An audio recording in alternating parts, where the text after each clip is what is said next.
Hi, I'm Eric Ostro, host of Live at the Lortel. For Season 3, we are focusing on the intersection of arts and advocacy. So many off-Broadway artists give back to their communities. This season, we are giving them the opportunity to speak about how and why they chose the causes they devote themselves to, and how those causes help make them the people and artists they are today. Good evening, everybody. My name is Eric Ostro. Welcome to Live at the Lortel. We have a great guest with us this evening, but first I want to bring on my amazing co-host, Joy. Hello, love. How are you? Hello, my darling. How are you? I'm good. Wonderful. It's wonderful to be here today. Good to see you. We're going to get right to our show. Tovah Feldshuh is a six-time Emmy and Tony nominee, has been awarded 3 honorary doctorates of humane letters, 4 drama desks, 4 Outer Critics Circle, 3 drama leagues, the Obie, the Theatre World Award, the Helen Hayes, and the Lucille Lortel Award for Best Actress. Tovah is a recipient of the Eleanor Roosevelt Humanities Award, Hadassah's Myrtle Wreath and Mother of the Year Award, and the Israel Peace Medal. Her first memoir, Lilyville, Mother, Daughter, and Other Roles I've Played, has been chosen a must-read by Good Morning America. She debuted on Broadway in 1973 opposite Christopher Plummer in Cyrano, and set a record for the longest-running one-woman show with her starring role in Golda's Balcony, a Broadway play about Israeli Prime Minister Golda Meir. This summer, she portrayed Dr. Ruth Westheimer in Becoming Dr. Ruth at Bay Street Theater. That production will open December 4th at the Museum of Jewish Heritage in New York. Before the pandemic, she created the role of Supreme Court Justice Ruth Bader Ginsburg in Sisters-in-Law in Los Angeles. In honor of her relationship with Ruth Bader Ginsburg, Tovah donates to Hand in Hand, an organization we will be talking about today. Please welcome to the show, it is such an honor to have her, Tovah Feldshuh. Hello. Welcome. Hello. Welcome. Good to be here, Joy. Such an honor to have you. Thank you so much for taking the time. My pleasure. How have you been? I've been wonderful. I am an advertisement for not having plastic surgery. I have more wrinkles on my face than the map of Manhattan, and I've gotten three important film projects in a row. Scenes from a Marriage, where I played Oscar Isaac's mother. Mhm. Armageddon Time, written and directed by James Gray, who last did Ad Astra with Brad Pitt, and I get to play Anthony Hopkins' wife and Anne Hathaway's mother. And I just wrapped another picture yesterday in Chicago called Start Without Me, directed by Joel Gretsch and with a wonderful actor named Finn Whitrock. Oh, So I'm good, and I'm about to sail back onto the New York stage for the first time in 8 years. Wow, that's been a long time. You know, I would love to start off and talk about your advocacy work. I would love to talk about how you first got involved with Hand in Hand. I got involved with most of my charities in general through my relationships with human beings. It's not like, oh, this thing interested me. What a great cause. It touches my heart. It is that Ruth Bader Ginsburg touched my heart. She allowed me 4 meetings with her before she died on September the 18th. Unfortunately, 2019 now. Yeah. Oh, no, 2020, excuse me. And in it, she said, when we were together in chambers, she said she is active in Hand, which it works for inclusion and equality between Arab and Israeli little kids, that they educate them right out of the womb to be together, to work together, to play together, to be educated together, so that they will never remember not being with their Arab or their Israeli neighbor, with their Jewish or their Muslim neighbor. Because if you have mothers saying, if you're not good, I will throw you to the Jews, it's a lost cause. It's done. Yeah, sure is. There's nothing we can do. It's as bad as Charlottesville. So this program started with 50 students about 17 or 18 years ago, and now they have schools scattered from Jerusalem to the Galilee, which has combined educational program where you and I go to school with people who do not practice our particular religion and do not come from our particular um, physical, physical historic universe, let us say. The irony, of course, is that the Arabs and the Jews have always been like this. They're both kosher. They both have a Sabbath. They're related through Abraham. So the idea, as I say, peace now through one kiss at a time, one hug at a time. I think if you look somebody in the eyes and you share and break bread with them and you build blocks with them, it's really hard to want to hurt them. And that's what we got to get rid of. I couldn't agree more. I read a quote of you saying, if it's not possible to write a check, then do the sweat. Yeah, the sweat equity. That's right. I'm active with that. I'm active in the Peace Now movement, which barters land for peace. It has not been really successful, and that's why I'm hoping Hand in Hand, which starts early. And I've seen it work in America. I live in an area of Manhattan that I love. I love my apartment, but it is absolutely an area that is not just all fancy schmancy. It's an area of mixed blood, mixed religions, mixed ethnic backgrounds. And we have the great fortune of having a public school with a basketball court very near us. And believe me, our children were often on that basketball court as the only person of their particular race as they were growing up. And this is good. This is a good thing. You said that the program's been going on for the past 18 years. Have you been able to see any of the students that have gone from K through 12? And I haven't, but what a great idea. It's a great idea. And also, I misquoted. It's more than that. It began in 1997. So they're on their 24th year, and it started with 50 children. Now they have over 2,000 students. And they combat one of the greatest existential threats, social alienation. Even we as the Jewish people who suffered pogroms in Russia, as I went to Siberia I'm an adventure traveler, went to Siberia before the pandemic. And it's not just that we suffered pogroms, it's that the Tsar hired mercenaries from Siberia who were very religious Christians. So as far as they were concerned, the Jews 1,000 miles away, they had to go over the Urals in their horses. They didn't know anything about us. Right. They just knew that we were a threat to, let us say, their notion of their own religion, and that we had to be exterminated. Likewise, when we embarked on that terrible, terrible war in Vietnam, there were pejoratives cast on those wonderful people to ifficate them, to turn them into things, and therefore to be able to hurt them. So we're very lucky, as much as we are 24/7 with Twitter and Facebook and email.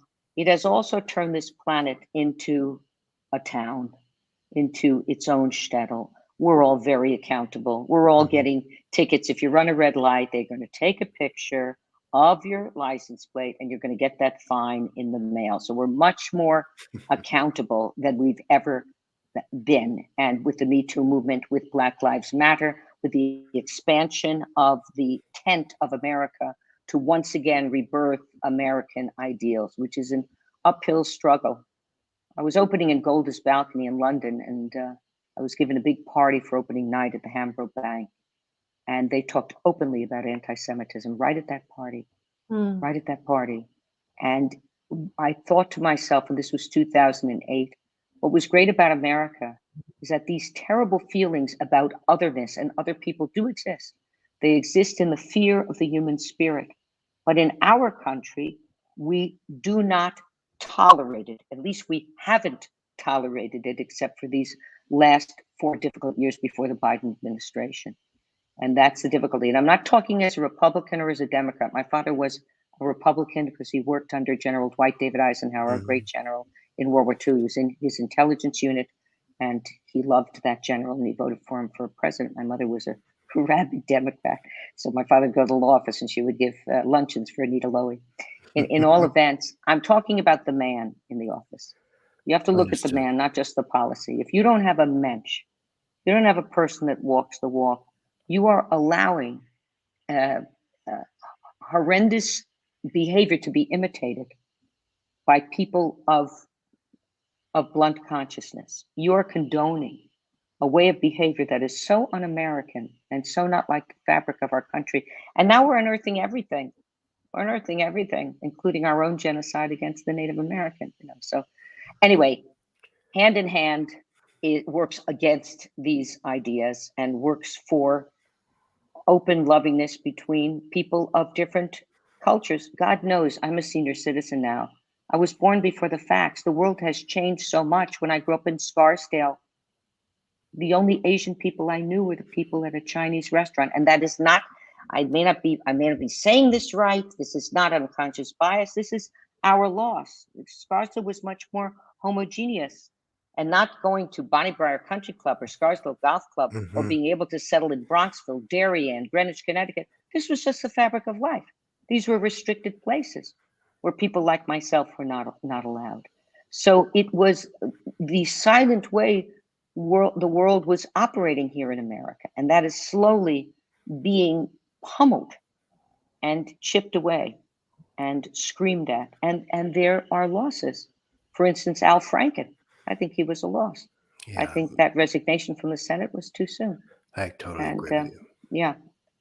So We have go ahead, Joy, please. It's beautiful that people are now opening their eyes to to injustices that have happened throughout time. I remember hearing in an interview that you did about how you changed your name, and then you chose to really step into the expecting that people had of you by having the name Tovah.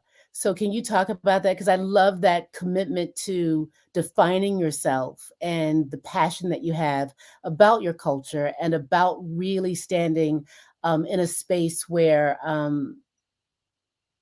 you've decided who you want to be, as opposed to having other people define yourself for you. So it's can you talk very about that? interesting. Thank you. Well, my birth name is Terry Sue Feldshuh in an undisclosed decade. And I was born on 90th and Lexington on the east side. My parents lived briefly on Park Avenue. Then they built a home in Scarsdale. I went to public school, and I went to Sarah Lawrence and started some graduate work at Columbia and won the McKnight Fellowship in Acting to the Guthrie. Well, while I was at Sarah Lawrence, I fell in love with a boy named Michael Fairchild, obviously not from my particular background, who was at Wesleyan. And one summer, we were at Matunic, Rhode Island. It was my first job, my non-equity job. I remember Tommy Brent ran the theater. Tallulah Bankhead had played it, and all sorts of big other stars. And my first salary was $30 a week. And he wrote, and my name that summer was Terry Fairchild. I took Michael's last name to sound more American rather than my German last name, which incidentally just means field boot. I think if you played the Napoleonic censor when he came around to Austria and Germany and Poland, when they came to Vienna to my family, we didn't give him a tip. We didn't bribe him. So we weren't called Rosenberg, Mountain of Roses, Montefiore. We weren't even called Schwarz, which is black. We were called Feldshuh, which means field boot. So lest I get too proud, just remember my last name kind of means shit kicker. Okay. So anyway, I'm sitting there with Michael Fairchild, and we're head to head. And he said, "What kind of a name is Terry Sue for a girl like you? You're from the North, and you're so pretty, and I love you, and we're in love, and it's not a name for a grown-up person." And I was just turning 18. He said, "What else are you called?" And I said, "Well, I was called Tovah in Sunday school." Now, the truth is I was called Tovah in Hebrew school, but I was embarrassed to appear too Jewish, as seems to be a plague among my people, particularly in the 50s and 60s. I think we've gotten over all of that stuff. So we said, Tovah. Now that's a name. And out of love for this tall drink of water named Michael Fairchild, who to this day is a great photographer, I changed my name from Terry Sue to Tovah. And I was thinking Tovah Fairchild. I said, well, I'll keep my last name, Tovah Feldshuh.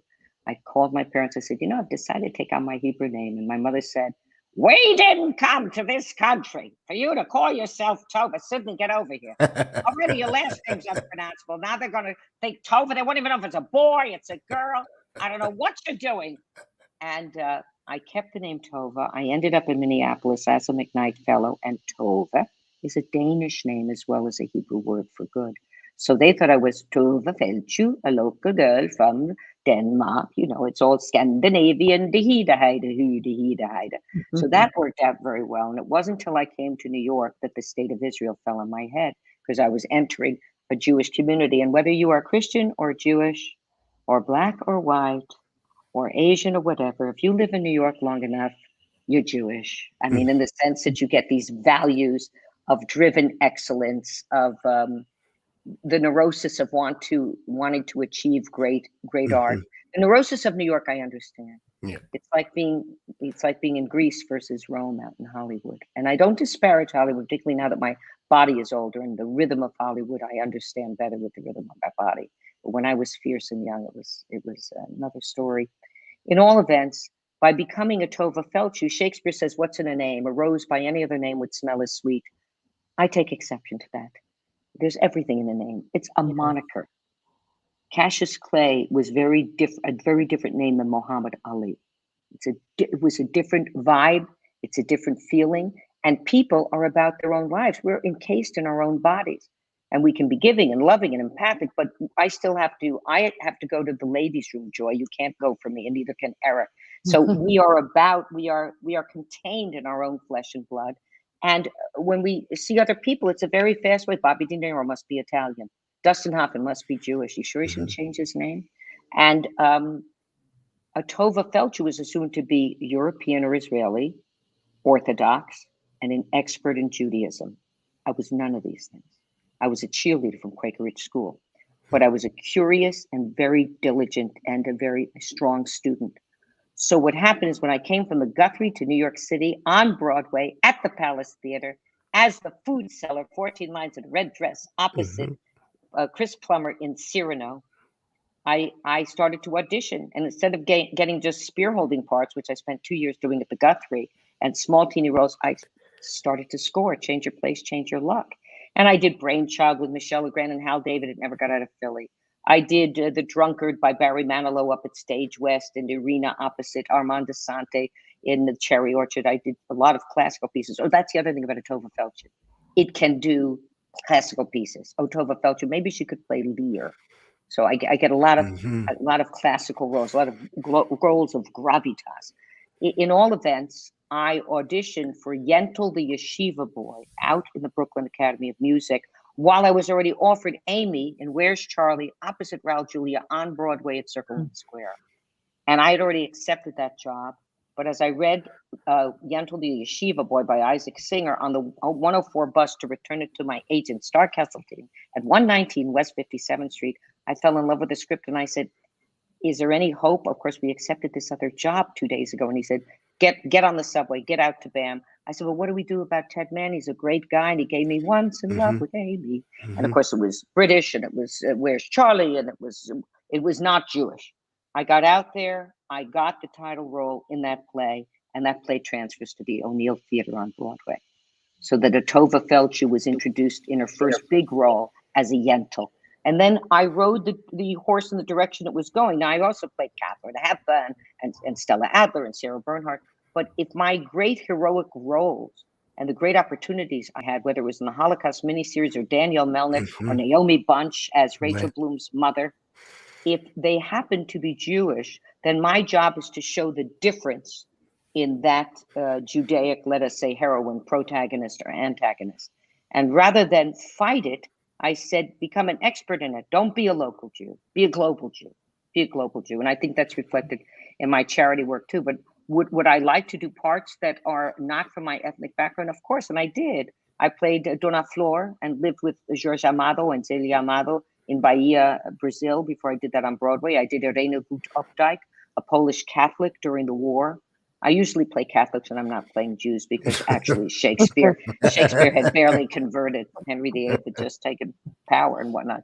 So I've had a wonderful career and a wonderful life, and I don't mind being who I am. And as I've gotten older, I've become not more religious, but more observant, because the pandemic has been very, very difficult for everyone. And we started Zoom Shabbats every Friday night. We are now on our 83rd, where I send out 110 emails to Christians, Jews, all my friends, and we get about 30 people every Friday night, and we talk about how we are, and we do a few blessings, and we bless the children, and we set up a forum where people with cancer can talk to us from their hospital room, which is one of the greatest mitzvahs or good deeds you could do. So I set up a Zoom family so that people should not feel isolated, which is very connected to hand in hand. Yeah. That you want to be as face to face as we can with another human being. You're speaking of another human being. You recently put a book out, which I know you worked very hard on during Very the hard. pandemic, Very hard. about your mother, Lilyville, mother, daughter, and other roles I've played. I love the voice you use for your mother. And I think it's been optioned for TV. I think you mentioned in an interview.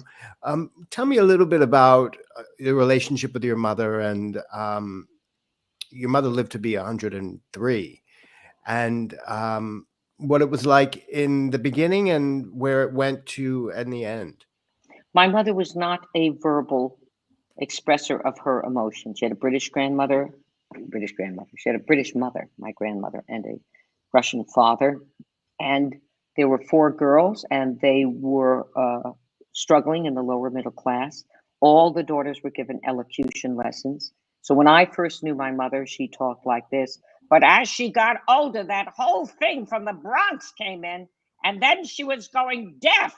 So everything kind of was at this decibel. But you never mistook what she had to say.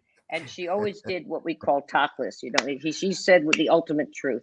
I have size A acorns. My mother and my beautiful daughter Amanda have size C breasts. And when Amanda got off the train from La Coruña, the plane from La Coruña, Spain, at the airport, my mother came to pick her up with me, and my mother looked at her. She looked at me. She looked at herself, and she said, "Wow, I guess it skips a generation." She was a scream. And as she was going deaf, I took her to Pippin, and I showed her the iPad rehearsal of myself on a trapeze so she wouldn't have a heart attack. She was already 100 when she came to Pippin. And I was Berta in Pippin, and the entire first company was there. I was the only person I took over for the great Andrea Martin. And I was doing my full out trapeze. Like, you hang an old bird upside down on a trapeze singing a hit tune, and you're bound to get a standing ovation, which is what happened at that matinee. So I finished the show, and I went to mommy, and I said, "Mommy, mommy, mommy," like a 2-year-old wanting mother's milk. "How did I do?" And she said, "That you should still have to earn a living like this, and on a trapeze yet." So that was my mother, Lily. We started out like this, like 2 trees on opposite sides of at least an acre of land, and with different branches and different barks and a different way of approaching life. I'm a very verbal person. My father was a litigator. I play him in Law and Order. Daniel Melnick is just a distillation of Sidney Feldshuh. I think it's why Dick Wolf invited me back 13 times. Thank you, Dick. God bless you. And promoted me to a judge in Chicago Justice, but the series didn't go forward. In all events, by the time I married a Harvard lawyer, my wonderful Andrew Harris Levy, 45 years ago, who's still my husband, and she married a Harvard lawyer, Sidney Feldshuh, class of 33, Andrew Levy, class of 69. She began to feel easier about me because I was going on her path, preserve and protect your young, and she kept fixing me as a child, very afraid that I was going beyond boundaries because I was a creative kid. I was really a creative kid. And then the other little thing is she never said, "I love you." I thought that was a problem. I think it comes from the old Eastern European, not just Jewish tradition, of not overpraising the child because it spoils the child, and the child can have hubris, and if the child has hubris, it'll be struck down by the gods. Thus, the Jews tie red ribbons, as do many Eastern Europeans, around the strollers and the carriages of their kids. And this isn't even a religious thing. This is like the particular mythical superstition, so that when the devil comes, he will think he's already been there. In all events, from 2 trees that could not understand each other. I mean, what do you have? A mother who feels you can't have it all, and a daughter who lives like you can. How do they get along? They don't get along. They don't get along. By the end of the memoir, she has lived so long, and with the death of my father, she has flourished like a lily. Her name is Lillian. She has flourished like a lily and begun to express herself verbally as well as in letters. She wrote very diligent, good letters. She was a dutiful mother, but it wasn't warm. It wasn't safe. So there were just a few anomalies about my behavior. I only sucked my thumb till I was 9.5 and peed in my bed till I was 9. Why? So I could get into my mother's bed. She would come in like a zombie. Thank you, The Walking Dead. Come like change his pajamas. I said, Mommy, the whole bed is, oh, you have the rubber. I said, Mommy, and I would get into bed with her and snuggle up with her any way I could. And once I married Andrew, which was in my 20s, and then particularly when I had children and did a good job with our children, Brandon and Amanda, my mother began to understand me, but the floodgates of love did not open till Daddy died. And she no longer had to sit with the spotlight, waiting for her man on her, right next to her arm. She was pushed into the spotlight as the matriarch of her family. I had 6 aunts and 6 uncles, and they would all die, and she'd be the one left of all these people. So at the end of the book, my mother I really flourished from my mother's tremendous wisdom. Like she would say, her greatest wisdom was, if you are serious about a boy, if you're really in love with a boy and he's in love with you, don't walk, run to his home. If his parents and the environment don't feel like a warm bath, it's a red flag. It was very interesting. It was brilliant. And I think it's why I have a successful marriage, At the end of the book, I say, this is after my mother's death. She had a beautiful death. She died of a cerebral hemorrhage. And she was a medical experiment at 95, which took her to over 103. And just your vessels can't always do well after 103 years. So one of them broke up in her head, and she would go to sleep for 2 weeks. And the whole family could come in from all over the world to honor her and say goodbye. Lilyville, what happens to a town when its namesake passes away? What happens when the mayor has left the office? Where are the monuments? Where are the plaques? One thing I can tell you, Lilyville is not a ghost town. It is a thriving metropolis, the height of Manhattan and the breadth of the universe. Andy and I, my brother David and his wife Martha, stand as the great bridges linking the island of family to its past. Our children stand as skyscrapers and their children as superhighways still under construction going out into the world. The thousands of photographs of the billboards liberally peppered all over every street in every direction you look, ever reminding the future generations to look at who was here, look at what they did, look at their legacy. And if you happen to walk through the heart of town and notice a gorgeous, majestic theater with a sparkling marquee, there in electric lights, ever and always, will shine Lillian Kaplan Feldshuh above the title of the long-running, now and forever generational hit, Lilyville. So that's the closing of this book. This book was written in play form. I wrote it in 3 acts. Instead of chapters, I give you scenes. Instead of a forward, I give you an overture. Instead of an afterword, I give you exit music. Instead of acknowledgements, I give a cast party and acknowledge everybody. And in true Tovah fashion, this is my bat mitzvah. That's my mother with her corsage and my bat mitzvah dress, which was from Bonwit Teller. Oh, we God, only I get know. undergarments from Alexander.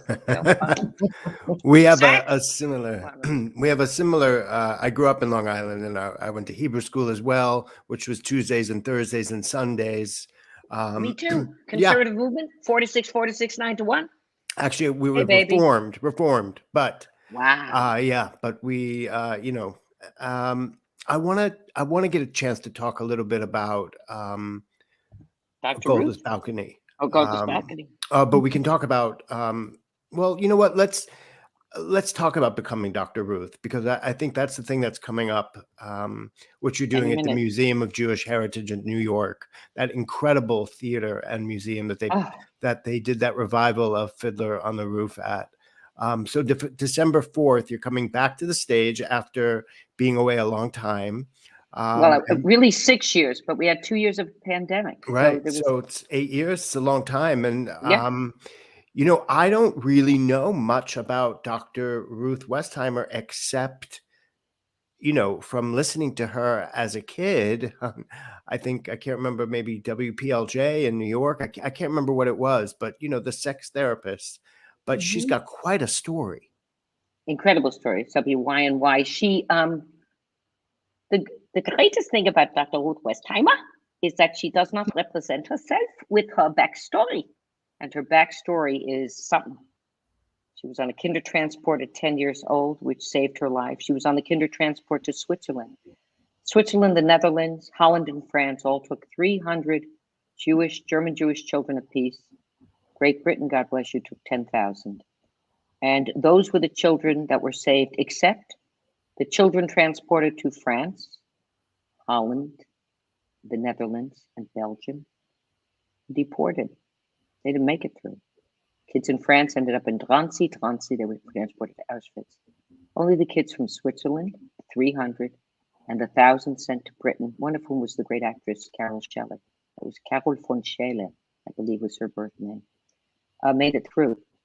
So with that stroke of luck, while she was supposed to be in an orphanage in Wartheim in Switzerland for 6 months, she was there for 6 years as her mother, her grandmother, and her father were being murdered at Auschwitz. So she lost her immediate family with whom she lived all her life. She lived. And when she finished with the orphanage, she got a certificate to be a maid, a domestic. At the same time, the Palestinian Jews came to Switzerland to recruit for the Jewish state, to fight for the Jewish state. It was obviously under the British at that time. And she said, domestic, Israel or Palestine. She went to Palestine, she joined the Haganah, and she was trained as a sniper. Ruth Westheimer is a great shot. I wish that had extraordinary resonance this month. It makes us all very sad because so many of us love Alec Baldwin, and that horrific accident, a terrible, terrible confluence of innocent and misjudgments. Anyway, in all events, she's a great shot. She's a great shot, and she also created her own life. She got to Israel. She made a very good marriage with a boy who wanted to be a doctor. He could only study medicine in Paris. She got herself into the Sorbonne. Then he doesn't want to be a doctor, so they divorced. She got herself from Israel back to Paris to continue studying. Never got a baccalaureate, but got reparations from the German government for being robbed of her education as a German Jew. Took that money and on a fourth class ticket, went à la Liberté and arrived in America in the early 50s. And without a high school diploma, without a baccalaureate, a BA, she got a master's degree on full scholarship at the New School and a doctorate at Columbia, and began to become a sex educator. She felt this country was highly uneducated sexually, that the whole Protestant beginnings of our country, and the shadows that we operated on, mostly the misconception that your sexual satisfaction is dependent on your lover.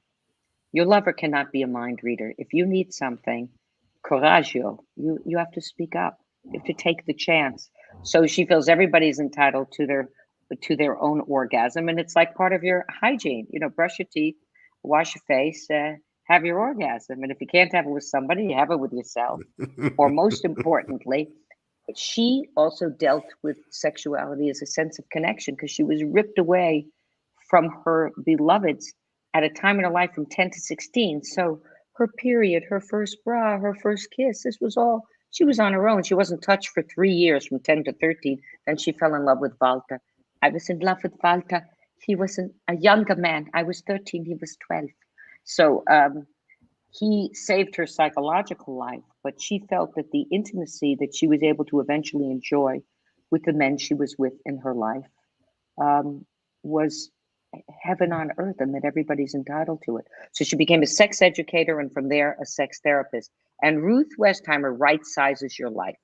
How are you going to complain about bumper-to-bumper traffic or your Wi-Fi goes out when you have a human being who was ripped away from her home? She had no money. She didn't speak German, Swiss German, so she learned that. Then she didn't speak French. She learned that. She became fluent in Hebrew, and she speaks English. So she speaks all those languages at the level she speaks it. As you know, she's extremely sharp. She's now 93.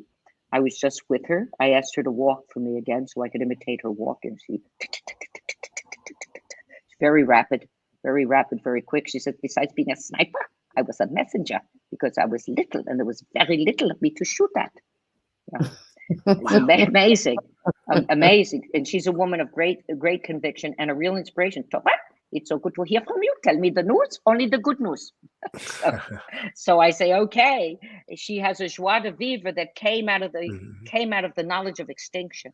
And she says, I do not call myself a Holocaust victim or survivor because I was not in the camp. I call myself an orphan of the Holocaust. So she's very, very, very precise. She does not spread the word I love you around. Interesting. That was kind of a visitation of Lily, where she doesn't use it lightly at all. Of course, for her grandchildren and her children, she does. But the piece by Mark St. Germain and directed by my love, Scott Schwartz, with whom I went to Broadway with Golda's Balcony, who is Stephen's son and as brilliant as Stephen. So Scott Schwartz, a Harvard graduate in psychology, one of the most wonderful people on the planet, is directing me again. This is our fourth collaboration. And the backstory that Mark St. Germain has written for us is fantastic about Dr. Ruth. And you see that happiness is a choice, which is one of the things that Lily says, that happiness is a choice. Sometimes it's here and sometimes you have to will it. One of the greatest things about growing older, and as the third act, you're in the middle of the third act, so death is not way over there.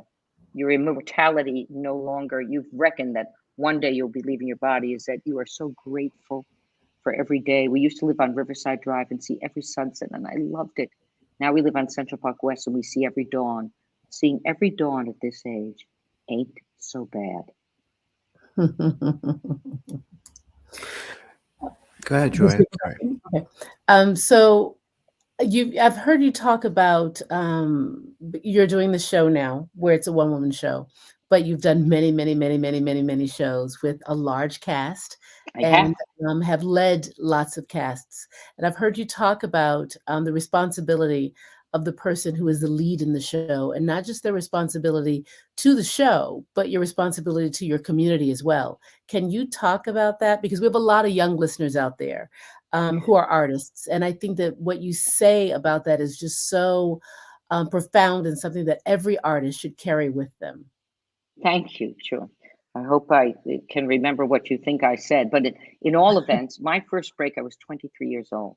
And my daddy said to me, excellence was everything. If you were excellent, the rest would follow. And what he innocently left out was relationship. You can't, if you're going to be a complainer, have negative energy, be too difficult to work with, you won't be invited back to the party. Note that. The key of a great career is patronage. It's the fourth play I'm doing with Stephen Schwartz. Robert Calvin, Stephen Schwartz. It's the second play I did with Stephen Schwartz, but the fourth play I did with Scott Schwartz. Robert Calvin with Yentl. We did many other things. Frida Kahlo, we did Shana Middle, we did a lot of stuff. So the first thing is, if you got the most lines and you have the final bow, be generous. The most important thing is the story needs to be told. So for the story to be told for the audience, you have to what? You have to pitch the ball to various people. And when it's their turn, let them have their turn. I always used to be corrected because I literally would sometimes turn my back to the house to make sure the other actor had focus. What do I need focus for when it's not my turn if I have the biggest part anyway? The second thing is, or the third, is that your behavior, like the head of any community, and very often it could be the director, but once the director leaves, your behavior sifts down through the entire company. You want to know a great company leader? Harvey Firestein. That's a great company leader. That's a mensch. Where people are generous, even when I left Pippin and I was a supporting player, I gave a party for everybody, for the cast and the crew, a going away party, just as a thank you. When it came down for the holidays, I wrote every crew member, every chorus member. I mean, as I say, I thanks to, I think, what Andrea set up for this part, I had the third to last bow, which was crazy. After me, it was Bettina and Pippin. It was just a great honor to be in that company. But you need to preserve and protect the people with whom you are working. And once you're on the field of play with them, once you're on the tennis court, do not judge them. Be with them. Not if they're breaking the law. If they're sinister, if they're misbehaving, if they come to work drunk, that's another story. But this whole thing about, you're working with this guy and he's not a good actor, just throw it right out the window. Just love that person, look them in the face, connect with them, and they will be better. Love is strong, hate is strong, trust is fragile. You have to garner the trust of other people and be dependable. So these were lessons I learned by leading companies, but it took me a minute. The time I was in Saravah, I was already married, so I must have been about 29 years old, 28. I remember going to Williams Barbecue and giving parties for the whole company. I remember beginning to take care of people. And then I learned to do it in Goldust Balcony, stuff like that. Also, this one-woman show thing that I got into that mill with Ruth Bader, well, not Ruth Bader Ginsburg. I wouldn't mind commissioning a play that's one person about Ruth Bader Ginsburg, because I have a fantasy. 8 shows a week off Broadway as Ruth K. Westheimer in Becoming Dr. Ruth, Golda Meir in Goldust Balcony, and a one-person play about RBG that's personal, that isn't just about her genius intellect and her concepts of law, but what's personal we don't know about her, like the stuff we don't know about Ruth. And the tourists will come to New York, or you, and on Tuesday night you'll see a prime minister, and on Wednesday night you'll see a Supreme Court justice, and on Wednesday night you'll see an international sex therapist. That is my dream and my goal. And of course, the cast is fabulous. You get along with everybody. It's just me and me. I'm talking to myself. But you take care of your stage manager. You take people out to dinner. You're kind. And if you don't have money, you write them cards. You acknowledgement costs you nothing, and it can change another person's life. The decency of just giving them honor and being loyal to your community. Also, you only need one yes. We all get a lot of no's. Don't you think I want to do Helen Mirren's part in the new movie on Golda Meir about the 73 war? I mean, this was my expertise. Goldust Balcony was the longest running one-woman show in the history of Broadway. Not my turn. Just, I chose New York. I didn't choose enough of a Hollywood mill in our country. In London, you have theater and movies all smushed together in London. Here we still have these two centers, and I try to straddle everything as best I can. So that's my advice. Try to suspend judgment and substitute for judgment love. Give people a break. And in your work, substitute for muscle breath. Nobody wants to see this. Nobody wants to see you going to 10. Everybody wants to know that you're okay up there. Yeah. You're okay. And that's your job as the great artist you are. Well, I wish we had more time, but we know you have another commitment this evening, and we don't want to make you late. Thank you so much, Tovah. It's a pleasure. It's and please come to see. Come to see. Thank you. Come to see Becoming Dr. Ruth. Absolutely. If you want to see what it looks like for an old bird to master a one-woman show, this is one of my specialties, whether it's Leona Helmsley or Katharine Hepburn or whatever. This is what I did to make sure my children could read and write so that I can control my performance schedule, because I was busy starring on Broadway and when my children didn't learn to read. And in my family, you can't bring up children. We go like this. You're a flea. You're nothing. You're nothing. I apologize to all the Hindus. I'm sure to them, fleas are precious. I have to evolve. I have to evolve myself. But please come see. I know about the fleas and no children too. But thank you very, very much. That's our show. Next Monday, November 22nd, Joy, John, Andrew, and I will be out grocery shopping for our Thanksgiving. We wish you and yours a healthy and happy holiday. Then Monday, November 29th, John, Andrew, and I will be speaking with the magnificent Norm Lewis. We are huge fans of Norm's work and career, currently appearing in 2 programs streaming on Netflix and Hulu, and we will talk about his amazing theatrical career, including his time in Phantom of the Opera. And we will also talk about the Black organization, Black Theater United, of which he is a founding member.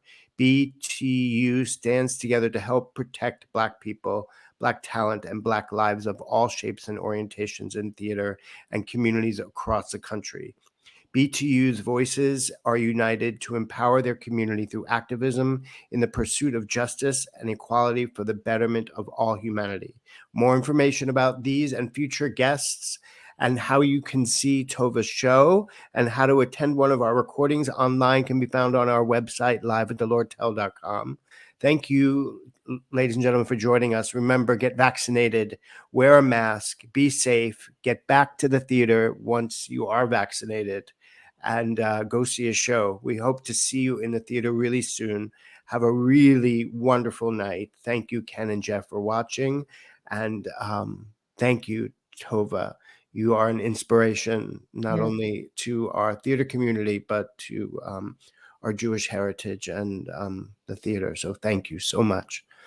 It's my honor. It's great to be with you, Joy. Great to be with you. All good Thank you things. so much. Have a great night. Good night, everybody.